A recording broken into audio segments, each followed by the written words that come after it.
About a few years ago, this happened to one of my best friends, which we'll call him Kyle. Kyle was basically driving home from work one day. Obviously, this happened sometime in 2015. Of course, he was 18 years old, and Kyle was driving home from work. After college, he would usually go work at a little place that was around the countryside. It was a farming place, but of course, he did make money there, and it was a pretty decent amount. So Kyle was driving home one night, and it was on the forest road, when all of a sudden his car breaks down. It started making really weird noises. Kyle wasn't sure what it was, so he pulled over, and just as he pulled over, he ended up turning off the car and tried to start it back up, but he couldn't start it back up. He tried multiple times to start it back up, but unfortunately he couldn't do it, and unfortunately the car did not start up. In other words, the car was basically broken down. At that point, he decided that he would see if there was a house or anybody there who can help him. He walked out and decided to call 911.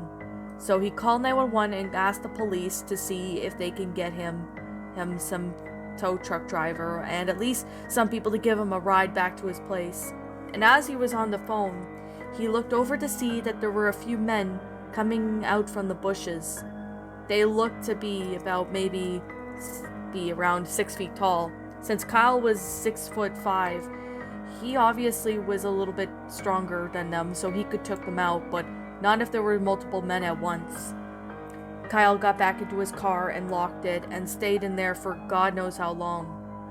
He ended up was pissing himself. He didn't know where those men came from or why they were there, but as he was on the phone with the police, he thought that he could hear banging coming from the car door. As he heard banging, Kyle thought that it was going to be the end of him when police sirens in the distance were heard. As the police arrived, they arrested the men, and the police officer, one of them, actually gave Kyle a ride back home. This was the only incident that ever happened to Kyle, and his car was taken to a shop to get it fixed the next day.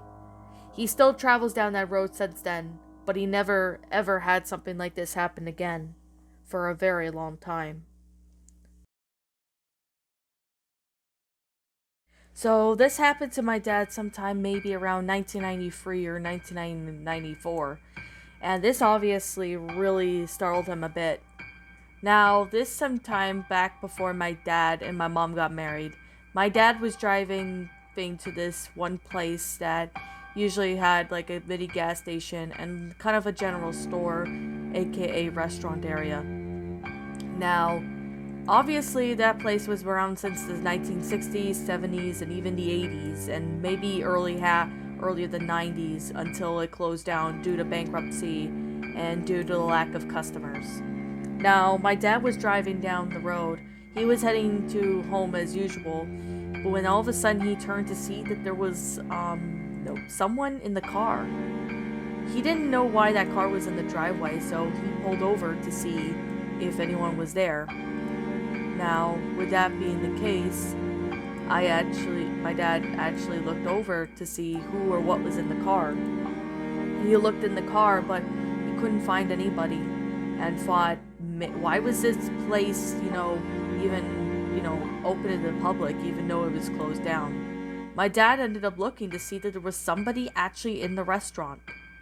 Now, in that little restaurant gas station part, my dad parked his car and went over to see who or what was there.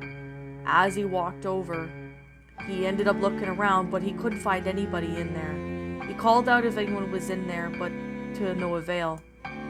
As he was about to give up and walked away, he obviously saw what seemed to be a woman. She looked like she was in her 50s, and she looked pretty normal for a 50-year-old. She ended up looking at my dad and said, "Oh, hi, are you looking for something?" she asked. My dad was confused. How would that store even be in business if this lady wasn't even working? Plus, it was shut down like a few years ago. No, I didn't expect, you to be here. Like, I saw that car with someone in it. Of course, when my dad said that, the woman said, "Oh, that was my car, actually. I actually work here." Of course, she tried to provide some identification to my dad. Obviously, my dad wasn't falling for it. Just as he was about to walk out, someone from out of nowhere tries to grab him. It was a man, and but my dad was a little bit taller than this dude.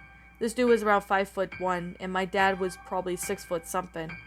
He ended up getting what seemed to be a kitchen knife, and he stabbed this dude who would try to grab my dad. As he screamed in pain, my dad rushed out of there, jumped back in his car, and drove out of that abandoned place as fast as he could. My dad ended up looking back at this place, and he never went there again. He still wondered what could have happened if he stayed there any longer. Chances were that this woman and the man who grabbed him was probably planning to rob him, try and kidnap him, or do God knows what. Now, my dad still travels by this abandoned restaurant, aka a general store gas station, a few times even though it was in the middle of nowhere.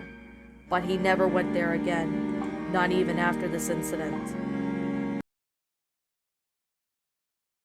This happened to my mom and I while we were driving on a side road sometime around maybe 2017 or in the summer. Now, my mom and I were taking a long way back home from a riding lesson that I went to, as the one route we usually take was blocked off due to a car accident. My mom and I were traveling on, well, what you could guess, and you would probably already guessed it already, was another route that led to another part to get it back into town. Now, as my mom and I were driving down that road, we ended up driving past by what seemed to be an old abandoned barn. We looked over to see that it was a farmhouse, but we couldn't see any activity. Now, it looked like it was maybe 40 or 50 years old, and most of the construction around this time in buildings, if they're more than 30 years old, they usually tear it down depending on the material they were using, or depending on if you maintain the house. But the thing was that this barn had not been taken down yet, and my mom and I were confused as to why that was the case. We thought maybe somebody was there because we saw their car. Someone's car was not far from the barn. We thought maybe there might have been owners, but that possibility was not the case, as we couldn't find anyone in there. My mom ended up getting up and seeing if anyone was there by walking over towards the car, but couldn't see anybody in the car. She motioned for me to come forward, which I did, and then there was a man. He seemed to be maybe in his 30s, and he looked up and saw my mom and me, so he walked over towards us. I did not know who or what this man was doing or what he was gonna do, but in his eyes I could tell they were not good. He ended up saying, "Oh, yeah, how are you guys doing?" We were nervous and we just said we were doing okay, and like, as a quick response. Of course, this man, I didn't know why he was here in the first place, but there was a lot of private property in the area that we take that route down. And of course, if this was private property, why couldn't this guy have just told us to leave? Of course, that wasn't the case, as he said, "Well, to be completely honest, do you mind coming in the barn with me? My girlfriend is really sick, and can you call the 911 for us?" he said. Of course, my mom kind of knew that this was a trick. This man was probably luring us into a trap. So we said no and said that maybe he should do it. Of course, he then said, "Can you help me? My girlfriend is really, really sick. Can you help?" We told him a firm no, and he just said these words that I will never forget. "You made the right decision." My mom and I ended up going back to our car and ended up speeding down as fast as we could. When we got into town, we never went past that house again. Well, we never went in that abandoned barn again, but we still passed by that little place every now and then. But ever since that one time, we had never, and when I repeat, we had never saw that man again. I don't know what his intentions were, but they were probably not good. And I do know for sure is his girlfriend was not hurt at all. So this happened to my mom sometime, maybe with my nana, sometime in 2007, then 2017, and this obviously was the most frightening thing that's ever happened. Now, they were on their way to Florida at the time, as I was at school, but my nana remembered this, and same with my mom. They were traveling down to Florida, and of course, when they got to Michigan, after driving for several hours, they ended up having to stop for the night, which was at a motel. Now, it was close to the border, and it did have a pool, and the motel wasn't really the best motel they had, but it was since it was in on the highway, which is basically the middle of nowhere, and there was a gas station not far from the motel. So my dad, my mom, and my nana ended up going up to what seemed to be the motel. They booked a room and they were staying there for at least a night and continue the next morning. As my nana and my mom were just getting settled in, then my mom and nana heard screaming coming from outside. They thought that maybe it was somebody screaming for help, but as my nana looked out, she couldn't see anybody. She couldn't even find anyone and called out if anyone was there and if they needed help. But there was no one there. This was getting strange, so my mom decided to go call what seemed to be the front desk. Now, my mom called the front desk with the phone that they had, and of course, she explained what happened, and of course, with that said, the woman just ended up, whoever was on the line just said, I didn't hear any voices, she said. This obviously really freaked my mom out and my nana, but they couldn't find anyone out there.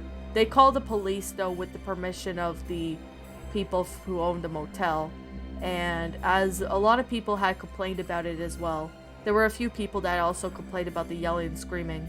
When the police arrived, they ended up taking a look around, but they couldn't find anyone in the motel, and they patrolled that area for the remainder of the night. I don't know who or what was there, but whatever my mom and nana might have heard was probably paranormal.